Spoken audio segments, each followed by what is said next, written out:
Yes, I do. I know December does, yeah. Okay, so we'll get started here with our next hour. We're privileged to have Dr. Reed join us here for his lecture on quality improvement, understanding variation in quality improvement projects, and data presentation. I think this will be timely in terms of the progression of our projects. So without further ado, thank you, Dr. Reed, for your time, and welcome. We'll give you the floor for you. Okay, well, thank you. Can y'all hear me okay? So I'm in the Department of Internal Medicine and also run the MD with distinction track with medical students in quality.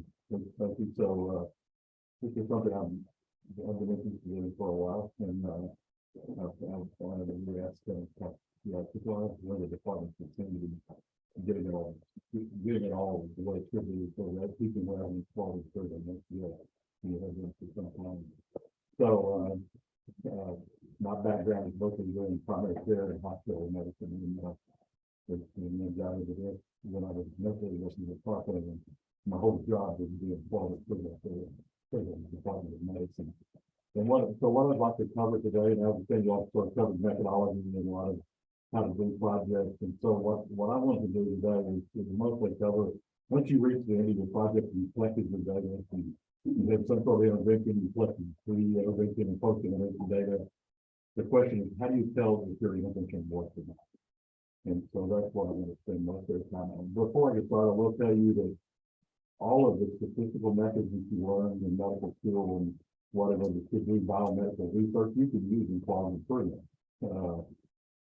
But I want to show you a couple of the more engineering type statistical methods that we don't teach medical students here at this time.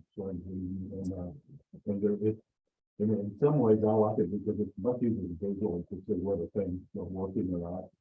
But there's a tendency to over-interpret it because it's so visual. So what I want to do is cover for you how to really tell, because I think you have to do statistics in quality improvement. Now, it's a little different than biomedical research, because if you're trying to decide whether an intervention works or not in some process, if you're trying to improve, you have to decide what are you going to accept as a reasonable number that will make you want to continue to see whether that would work or not. In most of our medical research, we require a probability of 95% or greater that it will work because patients are at risk. And we don't want to do something that we think looks like it works, but the statistics don't show it because of risk to patients. In quality improvement, you may decide that a 75% chance that your intervention actually works. But the methods I'm going to show you today are ways to tell, using time series statistical methods, how you can tell with a 95% probability. Don't mean that I'm saying it has to be 95%, but I'm going to show you how to do that if you're curious and you believe that after you don't prove that your intervention works, then you should use the 95% probability. And so what I was planning to do today to cover was I'd like to show you something that everybody knows how to use histograms, but there's a subtlety in using histograms that I want to be sure you know about that's important with quality improvement work. We then understand the difference between random and special cause variation, and why that knowledge is important, especially if you want to avoid misinterpreting visual data. Just something I want to mention to you briefly, the use of the scatter plotter diagram. I assume y'all already know how to use those, but I want to be sure you do. Mainly because I want you to know how to, if you don't have a way to measure something that you really would like to measure for your project, sometimes you can find a surrogate measure and use a correlation analysis to using a scatter diagram to figure out whether the measurement you want actually correlates to the actual measurement you would like to have. And then last, I'd like to show you how to use control charts. This is a sort of way that we use in QI to follow things. I'll show you the difference between that and the usual biomedical sort of statistical thing to do. And one thing I'll do is I'll promise you this is not a statistics talk. So those of you that have already started dozing off, try to stay away because I'm not going to talk statistics. I'm a clinician and I don't like statistics. So, 2 points I want to make, and I hope y'all got the point of this when you've been taught how to do quality improvement projects. There are two critical principles of quality improvement work that are important. One is everything has to be data driven. And a sort of mantra that people go by in quality improvement is if you can't measure something, you cannot improve it. And so you have to collect data. Now, some people take that to an extreme and think, well, I don't want to do the project unless I can get electronic data. Because it's easy to get. Oh, I'm sorry. I can't really move around a little bit. And so, but I want you to realize though that you can measure almost anything. A lot of our residents in internal medicine, especially medical students, medical education world, they want to know what someone's perception of something is. And so what I always tell them is be careful about using perception to decide whether something works or not. Now, the way you be careful is to realize that, well, maybe y'all can answer, can you measure perception? If my spouse says, I think your closet's dirty, it needs to be clean, that is for perception. Okay, can that be measured? If you want to know what's the perception patients have about something you do, or what's the perception that residents have about some part of their education or something, can you measure perception? Of what? Okay, well, that's getting close on the side, but yeah, the answer is yes, you can measure perception. We do it all the time in surveys. We do a survey. Now you have to do this, you have to generate the survey properly, because those of you that follow political stuff on TV realize you can generate a survey that will give you any answer you want. Okay. And I always thought of one that was particularly true with the last president we had, but I saw a survey question one time that was, given the fact that President Trump is an idiot and is a criminal, do you think he's a good president? Okay. And so the way you ask the questions are very important. And so I always tell people, if you're going to get a survey, get a statistician to help you generate the survey, because you don't want biased questions. You don't want to lead people into the right answer, but you can do that. Then the other thing that's so important is that you have to become obsessed with process. That you realize that everything we do in medicine is a process. Even a thinking decision is a process that you need to be able to define the step. And so those two things are going to come across, and I think in the things, hopefully the thing I'm going to tell you today. So this is the important thing that I want to do. To tell you, how do I tell if my quality improvement project intervention will work or not? And so that's what we're going to talk about. Now, one thing about data, and I don't know if y'all didn't know, if you've already been told this, I apologize. But in general, there are three types of data or indicators that we like to do in quality improvement. Two of them are really important. The one that people tend to forget sometimes is input indicators. Generally wanting to know what are the inputs to the process you want to improve. The ones that people talk about all the time are either process indicators or outcome indicators. And does anybody have a sense of what's the difference between those practically, and then why is that a difference important? Well, obviously, if in medicine, we're obsessed with outcomes. So hopefully everybody knows what that means. That means if you're measuring whatever the process is supposed to do at the end, it's over, you're going to measure and see how well the process works. That's considered a lagging indicator, meaning once that it's done, the process is over. Once the patient has died, you can do nothing to change that once it's over. Okay. Process indicators are things that you measure during the process. And the nice thing about process indicators, especially when you're doing an intervention, is that process indicators hopefully will allow you to see when something is not going right before the outcome, so you can change the outcome. Okay. Once it's already done, you can't change it.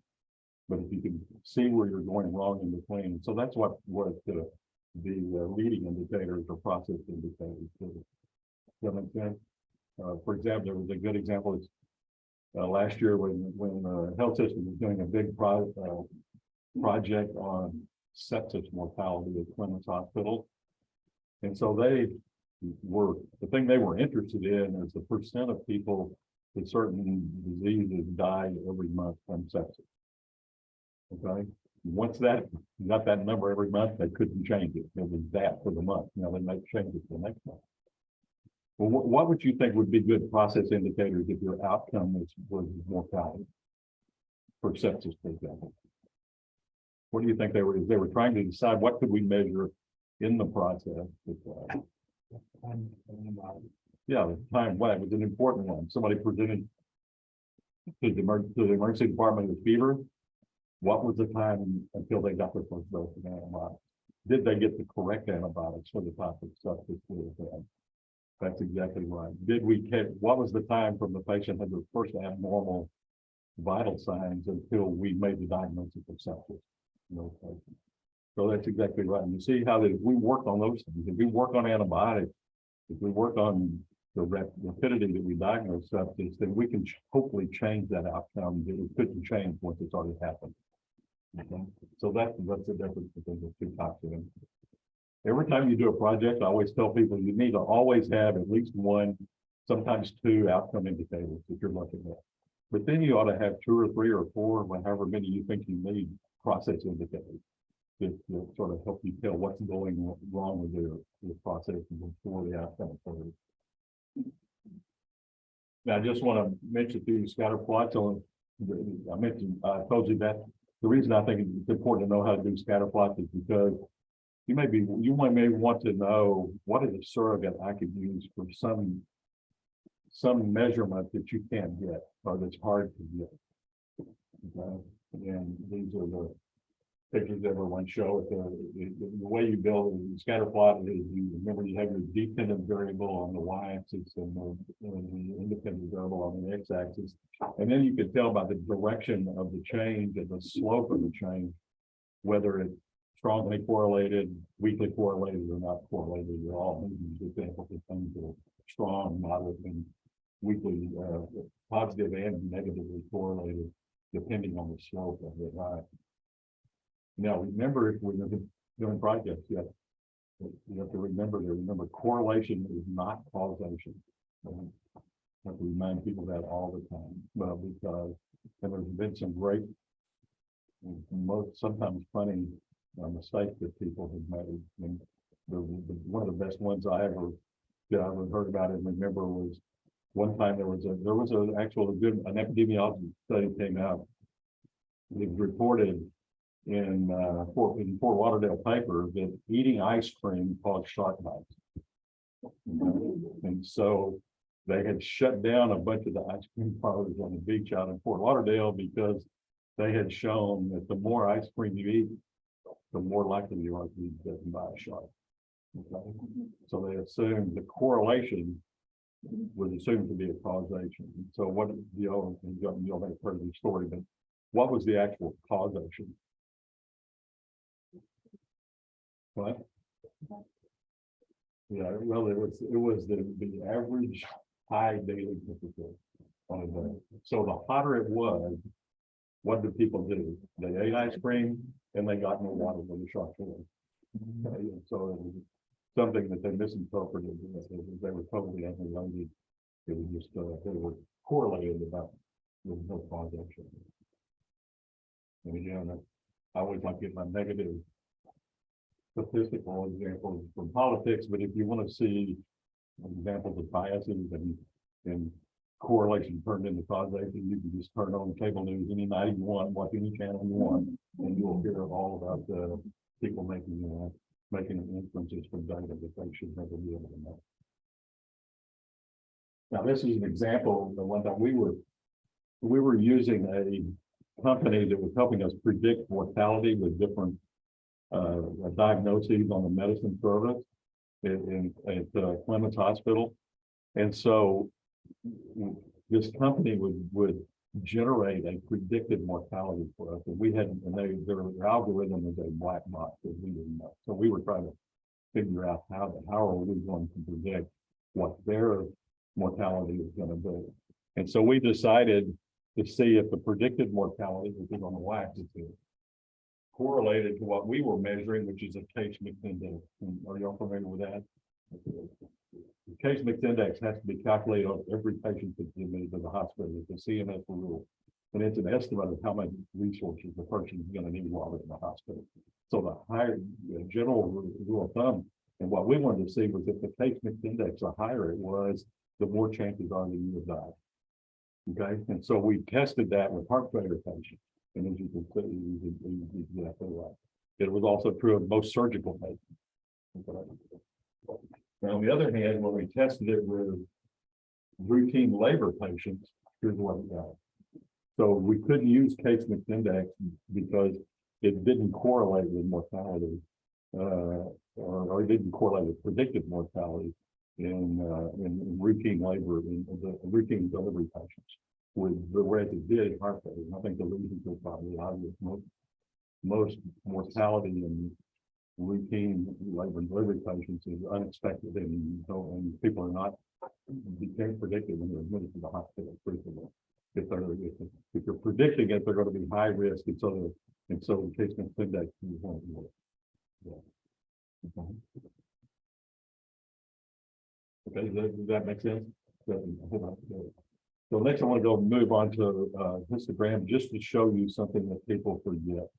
And when remember, we often, from 95% of what we measure in medicine, there is a distribution. We don't do counts most of the time.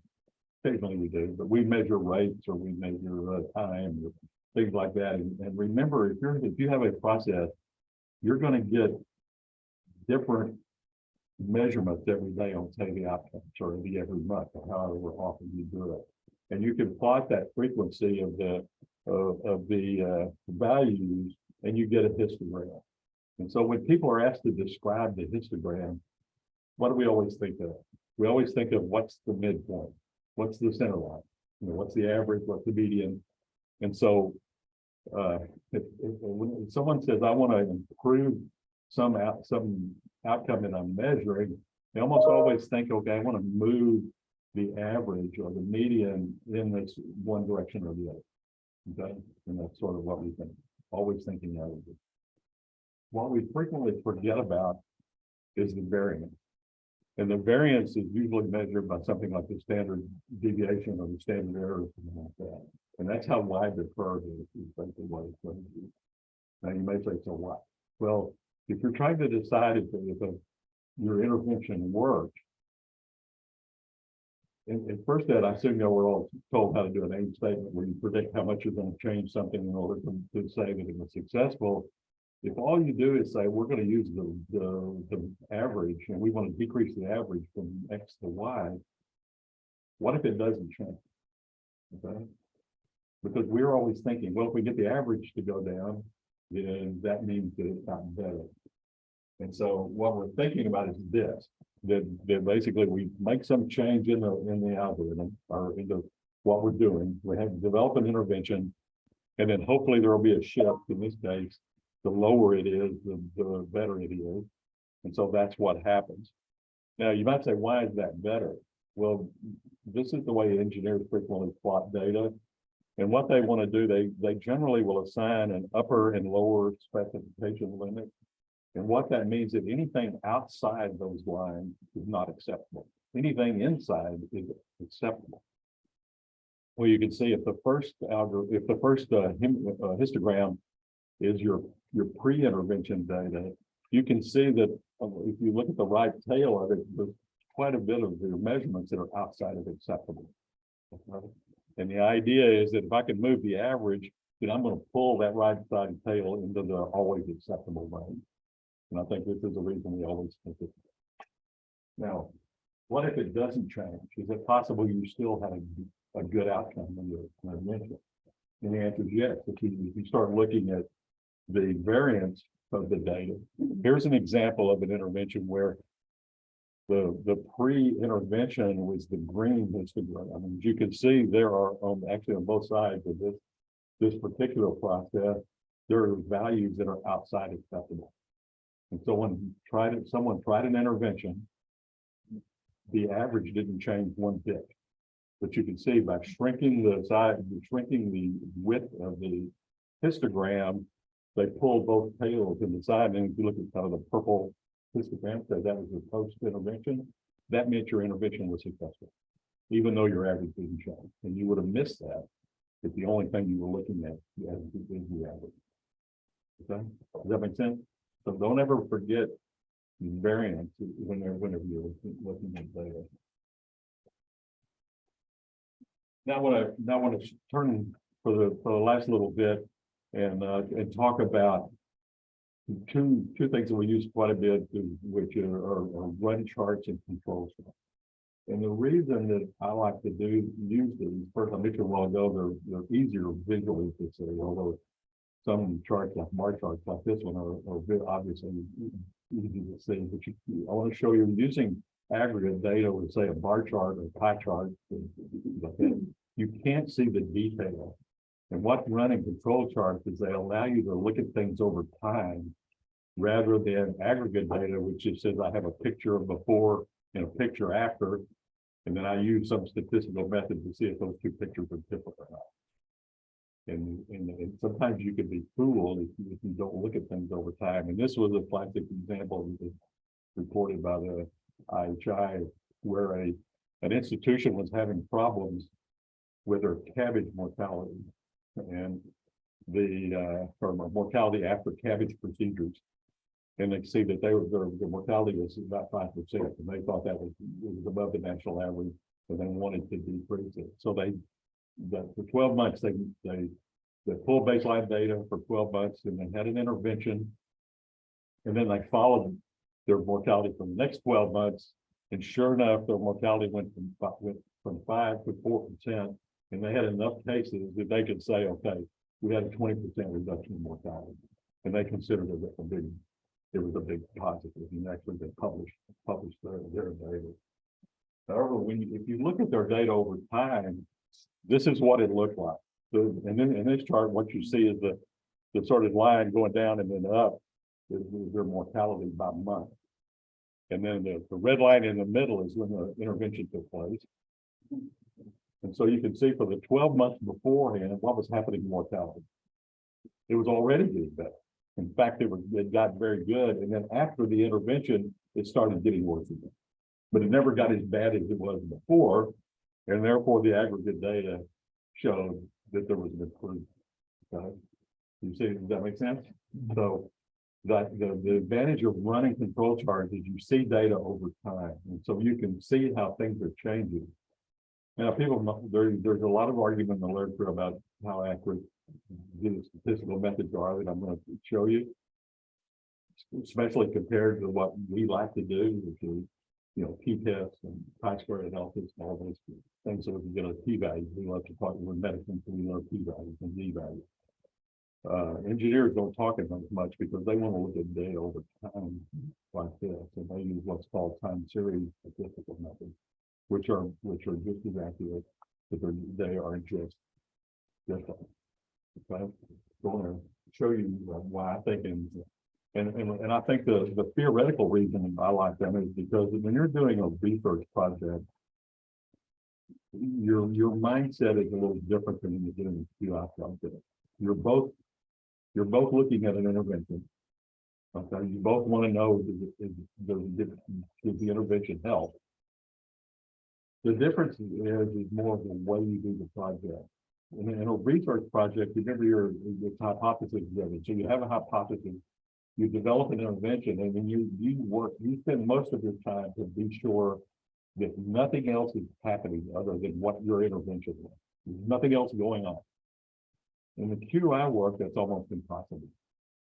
Because if you're studying a certain group of patients, things are changing almost daily. Nurses are changing protocols, pharmacies changing protocols, everything's changing. And so you're measuring an intervention at one point in time, but you want to see what's happening around that intervention, and looking at things over time allows you to do that. And I'll show you some examples of this and how you need to know what's happening to the data in the pre-intervention stage before you can say anything about whether the intervention worked or not. Like in this case, where the intervention looks like it made things worse. Yeah. Okay. So, yeah, what I want to do is think about a non-medical situation. Say you're what you want to measure. You want to study the process you want to study is you're the process you use to get to work every day. So what you decide I want to do is I'm going to measure every day how long it takes me from the time I push the button to open my garage door until I park in the parking lot to work. And so I measure that every day. Okay. And then what you will notice quickly is that the measurements are not the same every day, right? I mean, there's things of your process of driving is not exactly the same every day. One day you may drive a little faster than another. One day the traffic may be a little worse. One day you hit the lights better than on the other day. So you're going to get this histogram of data. And what you would like to do then is how do you decide then what is just due to your process of driving, which is what random variation is. So what happens randomly is randomly every day due to your process of driving versus what's called special cause variation, which means that something outside of your normal process intervened in that day. Okay? So say, for example, you normally drive to work and I come to work every day on the cold weather. One day there's a wreck on the cold. Okay. That usually that means the time is going to be off. It's not going to be part of your normal, that special cause variation unless you hit a wreck every day or most days on the cold weather. That's not considered, that's considered something outside your process. What if you have a flat? That's outside. So that's special cause variation. Now, what if you decide I'm going to change my process and take a completely different route, or I'm going to get a faster car and I'm going to drive as fast as I can go? That what you would like to see is that there is some difference after that than before that. That means that an intervention is actually what you would like to see is special cause variation after the intervention in a positive way. Positive meaning it's better for you. Okay. And so you would want to, how do you tell any difference in normal sort of variation from day to day? How do you tell if that variation is random versus special cause? Because what you'd like to see is when you draw your arrow, if here's my intervention, then suddenly it gets better. And the variation you're seeing has a new random variation. It's different from the old random variation. Okay. So it's sort of in summary is that random variation is variation that are inherent to what you do. Now, don't get the idea random that has anything to do with how good this process is. It has nothing to do with that. It just means that the data you're collecting is due to the process itself and not to something outside. It doesn't say anything about how good it is or not. And so it's also called unassignable variation. But what it means is that if all you have is random variation, then you have what's called a stable process. And so remember the same thing is that stable does not mean necessarily good. It just means the process is predictable. And it could be a horrible process, but predictable. A special cause anyway is doing something that's not inherent to your process, but something outside. And it's also called the identifiable cause or assignable variation. And if you have special cause variation with a significant amount, then you have what's called an unstable process. And I'll show you later what that looks like on this slide. I'll show you how to build it. I think the best way to tell the difference between a random and special cause variation is by using a control chart. Now, to understand a control chart, you have to understand a run chart. Basically, a run chart is when you draw a line graph where on the y-axis you have some measurement that you're doing for your process you're looking at. And then on the x-axis, you want to put the indication that the data points are in chronological order, meaning that you can say that you don't know what time it happened or how long 0.2 was compared to 0.1. All you know is that the 0.2 came after 0.1. And so you don't use this slide is a little misleading because it implies you need to put the time on the x-axis, and that's not true. What you want to do is just put the chronological order. If you put time, you're actually putting a continuous variable in, which this is not. The distance between 0.1 and 2 will be the same as the distance between 2 and 3 and 3 and 4. Whereas if you're actually measuring time and put down there, they will not be the same. Okay, so just put them in chronological order. And then use most software packages that will build these for you will also put a center line. So you'll have then an average or median depending on which type of data you have. And this is called a run chart. And run charts are really good for one thing, I believe. Run charts allow you to look at trends. And so you can see over time if the computer will generate it for you a trend line. And here's an example. This is an example of some mortality index in St. Paul Hospital before we built Clement. But we were looking at mortality in the hospital over time, and as you can see, you really couldn't tell from the jagged line of actual data, but the trend line was showing that it was getting the mortality was gradually decreasing over time. Now, the slope of the line will help determine what significance was, and this wasn't very significant, but it did look like it was trending down. Now, what a control chart is that you take a run chart and then you add what are called control limits. And so usually you'll have an upper control limit and a lower control limit. And the most common, and what you decide those limits are will depend on how sensitive you want to be when you're developing the ability to predict special cause versus random variation. Now, almost everyone and almost all of the programs that do this, and most engineers will pick the upper and lower control limits of 3 standard deviations away from the center line. And so on this one, you can see another way to think about putting things in chronological order is that you take the static view, which is the histogram of the data, where you have no indication of the chronological order, and you sort of turn it on its top. And then this is the individual data points in chronological order. And then in this case, the computer program put an upper control limit, which is 3 standard deviations up above and below the center line.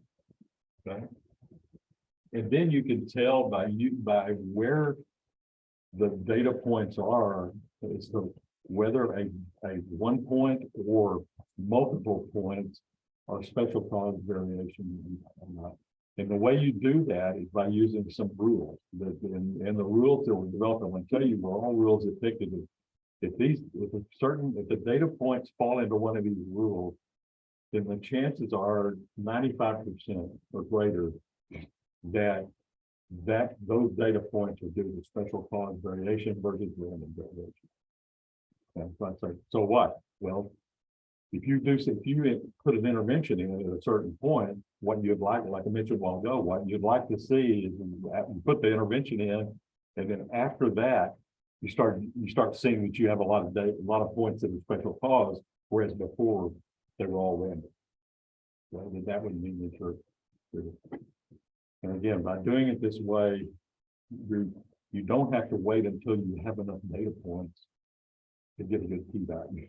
For example, this is the biggest argument I have with the good biomedical researchers that hate these because they've got to see a p-value in order to think data. You cannot determine special cause variation with one data point. I've heard that 1,000 times from the people that do biomedical research, and that's not true. You can do it one time with one data point. If that one data point has certain characteristics in terms of the standard deviation mark that you have. So what I'm going to do is show you several rules. There are a bunch more, but the most common ones that are used that would indicate that a point or a series of points actually represents special cause variation. And these are outlined on this chart that was done by IHI. So the most common one that people use, because it's easy to remember, is if you have one data point that's outside of 3 standard deviations, then the chances are that one data was due to something that happened to your process. It was not part of the normal process. Okay?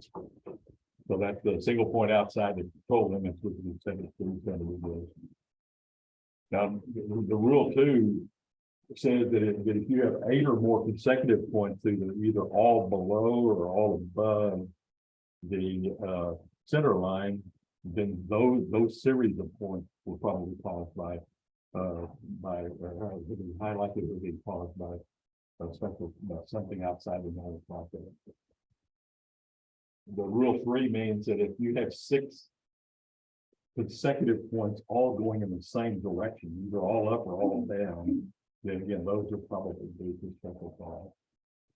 The rule 4, which is interesting, I've never liked this indication of it because I've never seen that in a real project, but I like this one. And what that means is if you have 2 out of 3 consecutive data points that are between 2 and 3 standard deviations, then you can say that even though none of those points are outside the 3 standard deviation line, the 2 out of 3 were between 2 and 3, then there's probably special cause variation was at play there. And then the last thing that you'll see referring to is if suddenly your variant on your histogram suddenly shrinks a lot, like in rule 5, meaning that things start what they call tugging the line.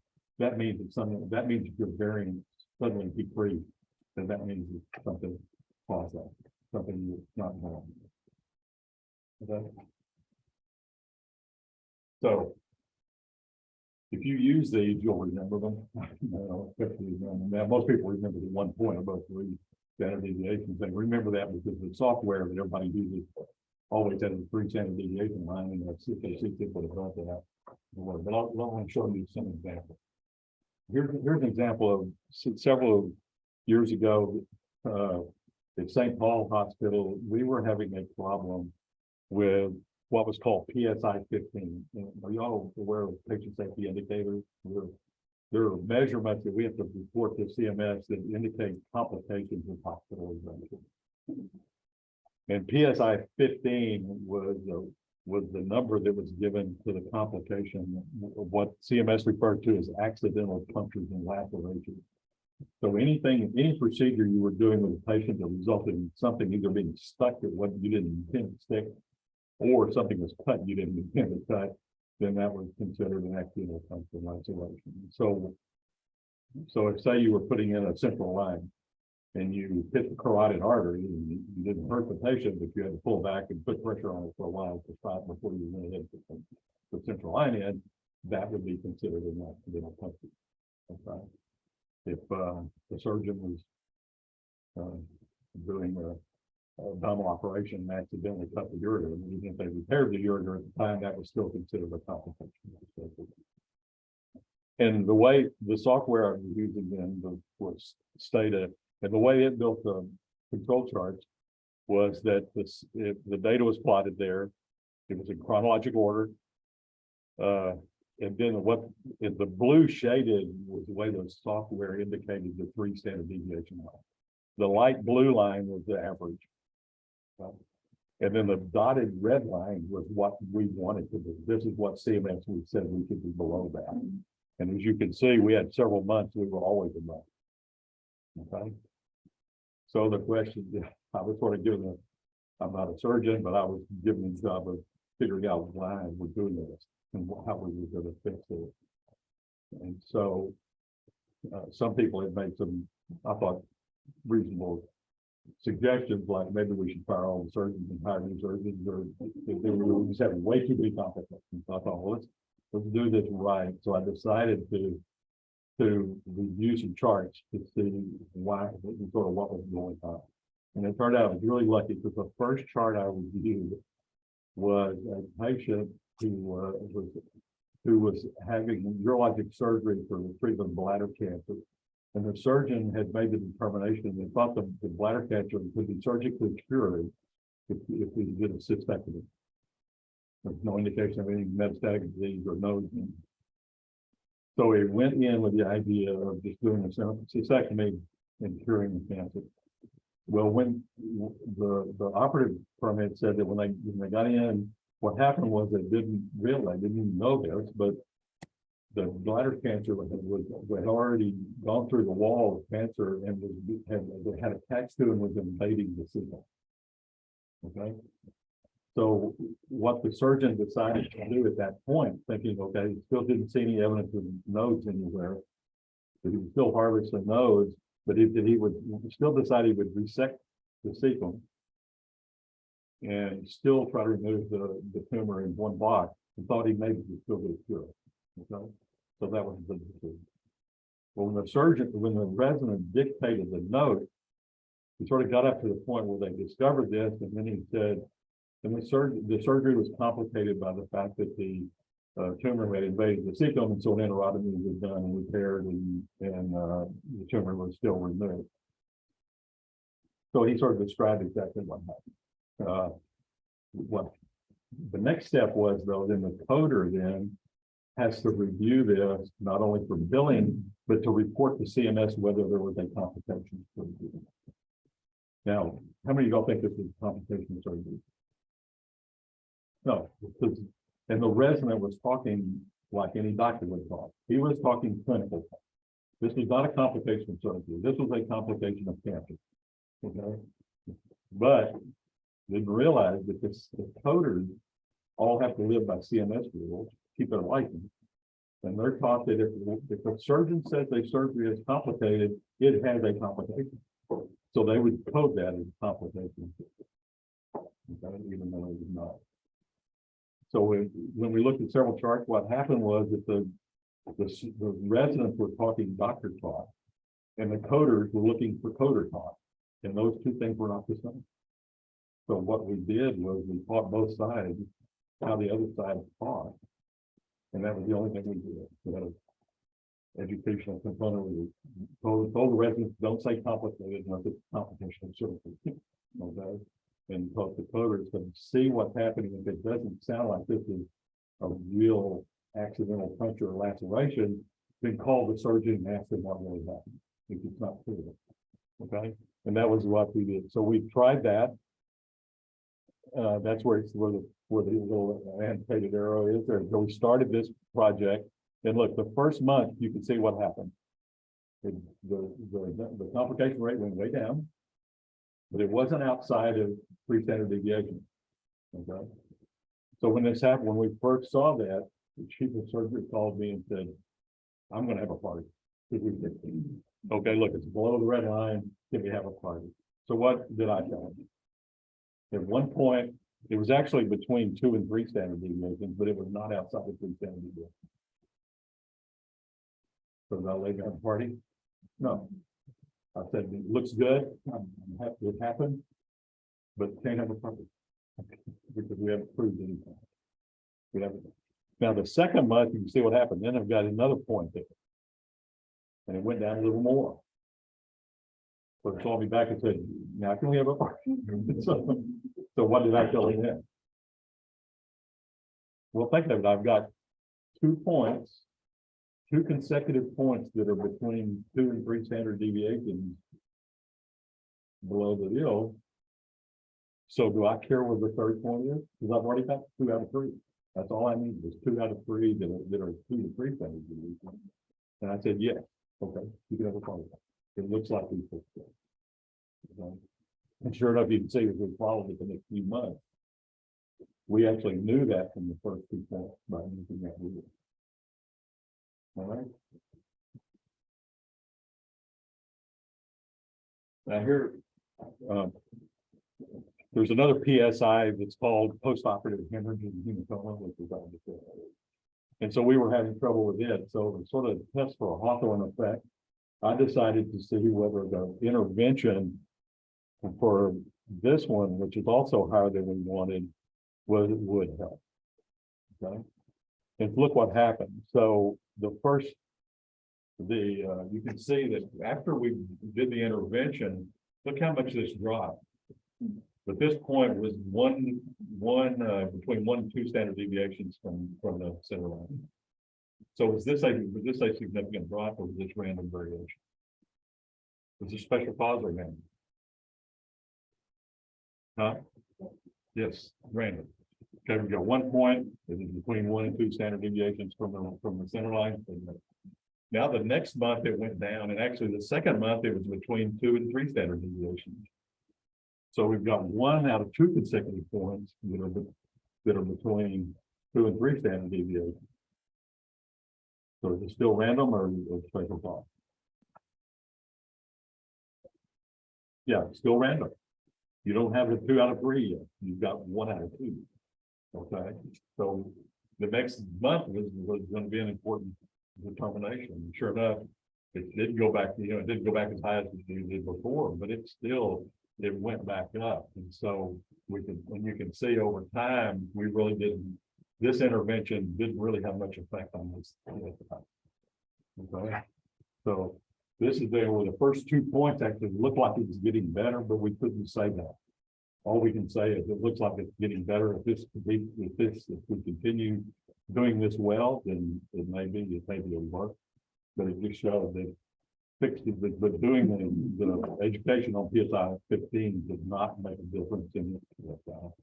It's part of the PSI 11. Okay, y'all see how you can use this now? Now, this one I want to spend much time on. This is another program that actually y'all may want to consider using. It's called QI Macros.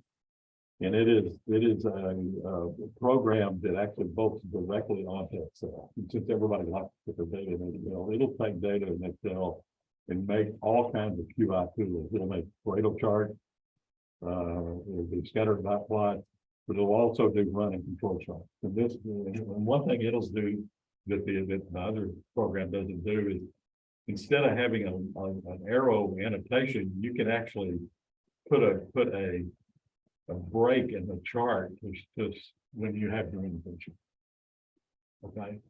And so here was another project where this was the number of catheter associated UTIs we were having in St. Paul Hospital, and it was way higher than we wanted. And so we had an intervention here. We could actually have multiple interventions. You can see that they're listed here. But the question was, did this one thing we did make a big difference? And this was the old center line. And so this was the new after that. And you can see that immediately we started having points that were all below the old center line.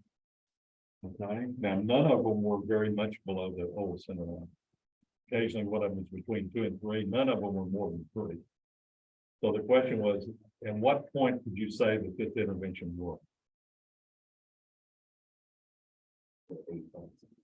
Yeah, it took us 8 points.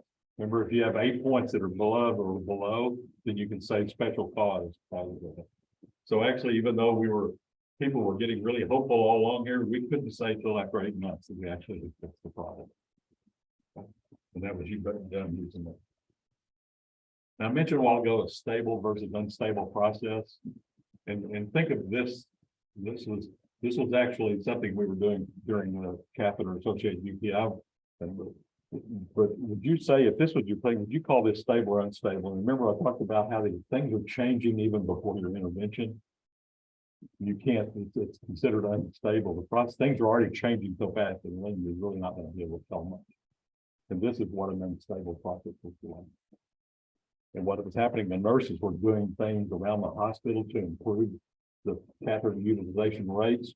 And so things were getting better even without us doing anything, because things were happening all over the hospital. But it means that if we had started intervention, say right here, without collecting any baseline data, and this is what we saw, we would think that we made a difference. But the answer is no, we could not say that if we didn't have any baseline data.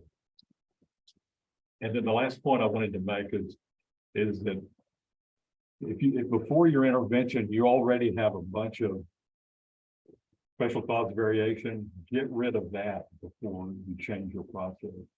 And this was illustrated in this back a long time ago, when we first started having to report a balloon or door to balloon time to CMS. What they cared about was what was your average door to balloon time for all of your MI. And they wanted the hospital average to be less than 90 minutes. Okay.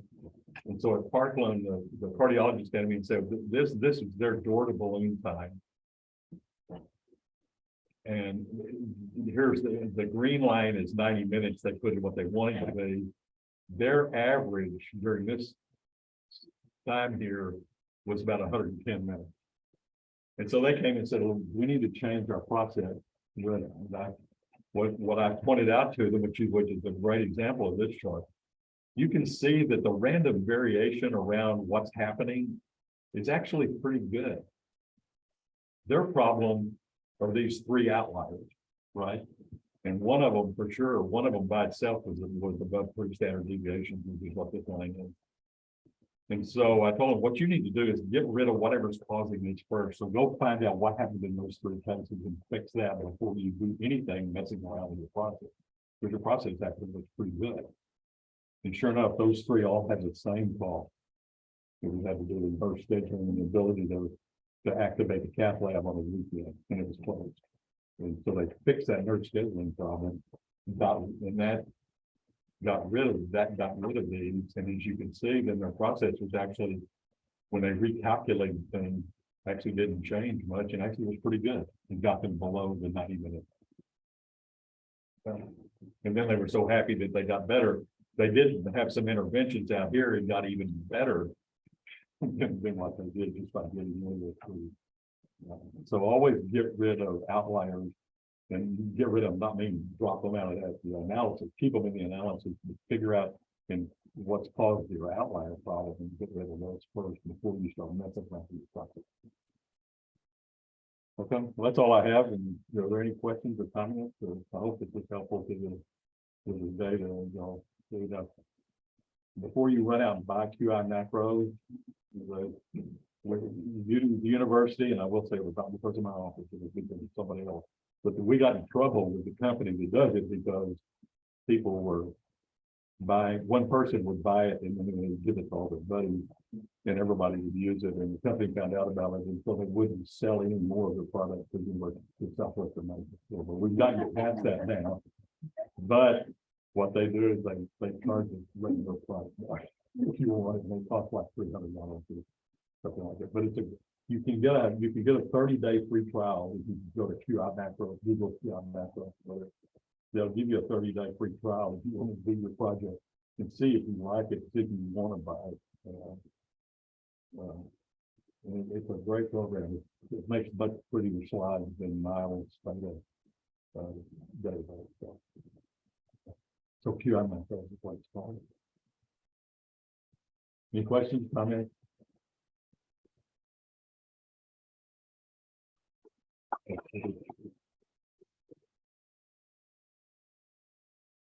think I agree with that. Yeah, I can take care of that. Thank you so much. I really appreciate your time.